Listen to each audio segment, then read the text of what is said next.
Shalom akunze ikiganiro kanguka uno musi ku musi wa kabiri mu kanya gato muga mukurikirana ikiganiro co muri kano gatondo. Diniteka ryo kubakira hano mu kiganiro kanguka jewe ndakibashikiza nitwa Chris Ndikumana. Uno musi ku musi wa kabiri igice ca mbere mu gishikirizwa n'umukozi w'Imana Estras Biranguza, nanje nja nkomeza mu gice ca kabiri.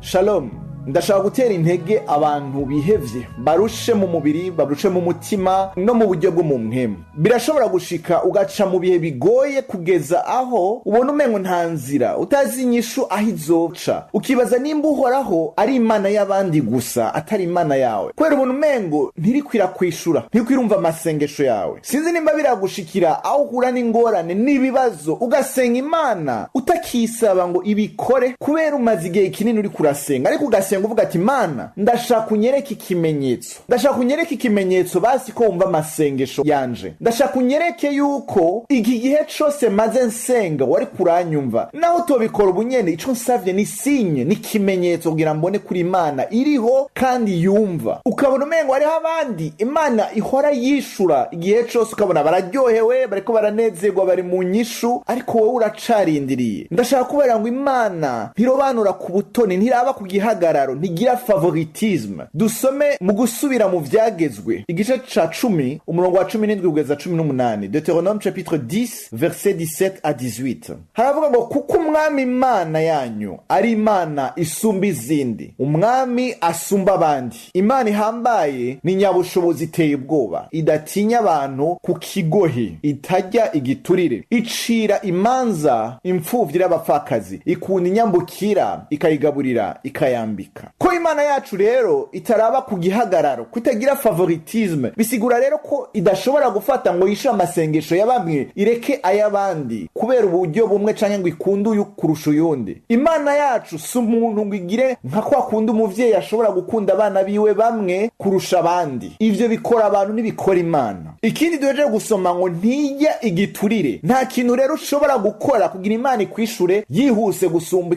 kwishura abandi. Si kubera uba wafashe ngo usenge mu buryo bumwe canke mu bundi imana bica biyisunikira kukwishura ngo abanye ntibishure. Muri Zaburi igice ca 23 umurongo wa 4, Psalm 23 verset 4, haravuga ngo mbere naho noca mu mwonga w'igitutu c'urupfu sinzogira ikibi ntinya, kuko uri kumwe nanje, inyobozo yawe n'ubuhiri bwawe nivyo bimpumuriza. Igihe Dawidi yavuga ngo umwonga w'igitutu c'urupfu yari akiri muzima, yari akiriho, ariko urupfu rwariko ruramuhiga, nkuko bishobora kuba ariko bimeze mu buzima bwawe no munsi. Barashobora kuba ariko baraguhiga ngo bakwice, barashobora kuba bariko barakurenganya, ashobora kuba ari ingwara bakubarengwa izokwica, ashobora kuba ari urugo rwawe bakubare ko ruzosambuka, kandi nawe uriko urabona ko hari ibintu bitariko bigenda neza. Uriko urasenga, umaze igihe usengera umugabo wawe, umaze igihe usengera umugore wawe, usengera abana bawe, ariko ukabona hari ikintu kitariko kirakoreka. Umwonga w'igitutu c'urupfu nico cose kiguteye ubwoba, nico cose kiriko kirakuvuna, ico cose kiriko kiraguca umutima, kiriko kigutera ubwoba. Nawe kibwire, bwira iyo situation, bwira ubwo buzima, bwira ivyo bintu uri kuracamwo nka Dawidi uti singira ikibi ntinya, kuko uhoraho ari kumwe nanje. Rimwe na rimwe nivyo turasenga tubwira imana, ariko hari n'igihe biba bikenewe kubwira ico kigeragezo, kubwira ico kintu uri kuracamwo, ukakibwira uti naho urugo rwanje rutariko rugenda neza, naho amashure yanje ntariko ndayamenya, naho ku kazi banyirukanye, naho ibintu bimeze gutya, naho ibintu bimeze uko, singira ikibi ntinya, kuko uhoraho ari kumwe nanje, inyobozo n'ubuhiri bwiwe nivyo bimpumuriza. Inyobozo rero umwungeri yayikoresha kugira ngo agarure intama igiye hatariho, ariko ubuhiri yabukoresha kugira kubita inyamaswa iyo zije gutera ubusho, iyo zije gutera ngo zirye izo ntama. Imana rero izokuyoboza inyobozo yayo, izokurongora ikoresheje inyobozo yayo, izokurinda kuzimira niwayigumako, kandi kizoza cose kugutera umenye ngo ubuhiri bw'Imana canke inkoni y'Imana izokurinda. Uko umwongere akubita izindi nyamaswa iyo zije gutera intama, niko uhoraho azokubita ibitero vyose iyo bikujeko. Ntiwemerere rero inyoma vya Satani. Iyo ariko arakubwira ngo Imana ntikumve, iyo ariko arakubwira yuko abandi bariko barishurwa ariko wewe ntuzopfa wishuwe, ntushobora kwibaza ivyo ivy'Imana yakurinze utabonesha amaso yawe. Ntushobora kumenya aho Imana yagukuye henshi mu bintu utabonesheje n'amaso yawe, mu bintu amatwi yawe atigeze yumva, ariko ari kubera Imana yakurinze. Umuntu rero iyo atabibonye ashobora kwibaza ngo Imana ntiriko irakora, ariko ndakubwiye ngo Imana iriko irakora mu buzima bwawe. Ubuzima bwawe buhishije na Yesu Kristo mu Mana. Ikizogutera cose kizoba giteye Imana, kandi nizokurinda igihe cose niwayigumamwo.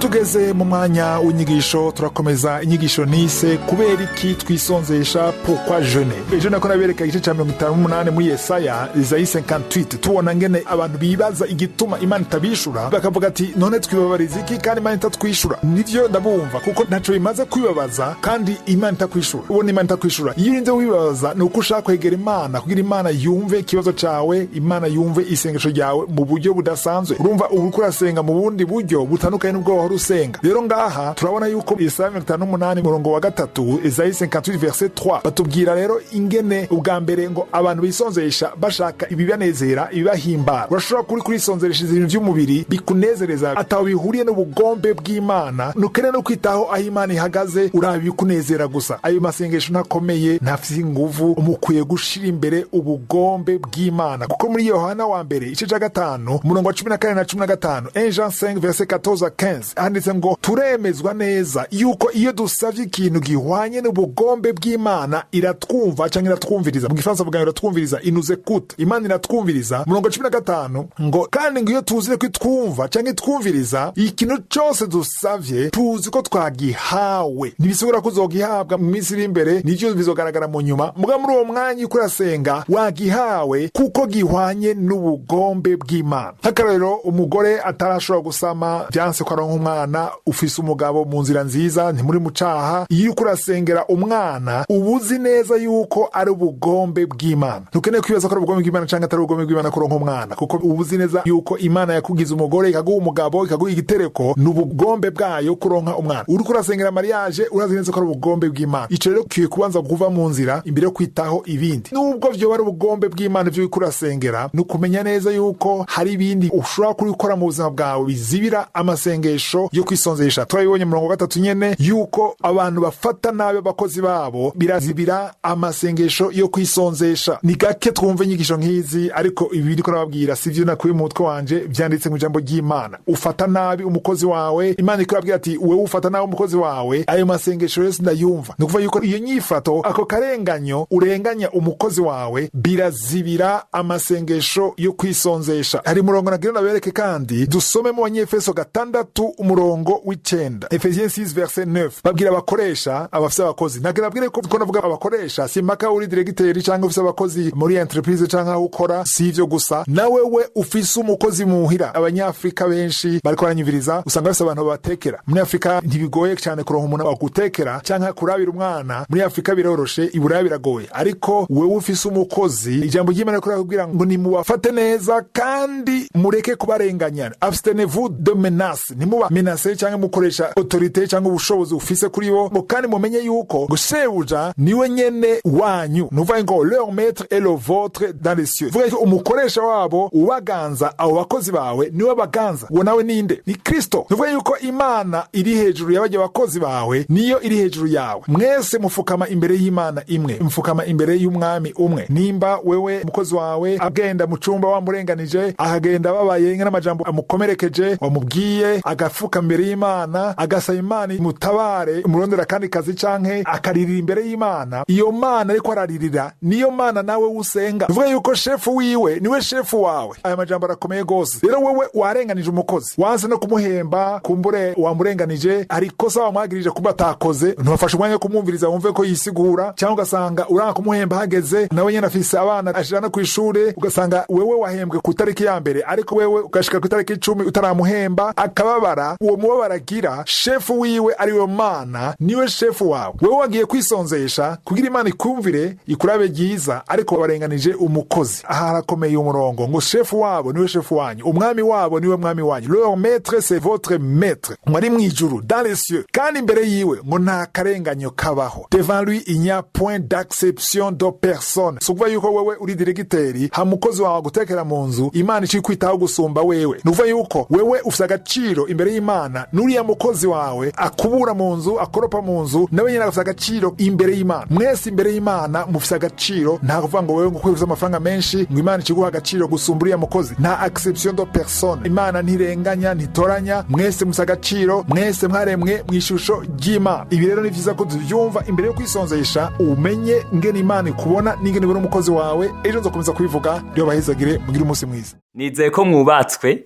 ntimwibage gufyonda ku gakengeri kugira mumenyeshwe igihe cose dushizeho ikiganiro gishasha. Muhezagirwe cane.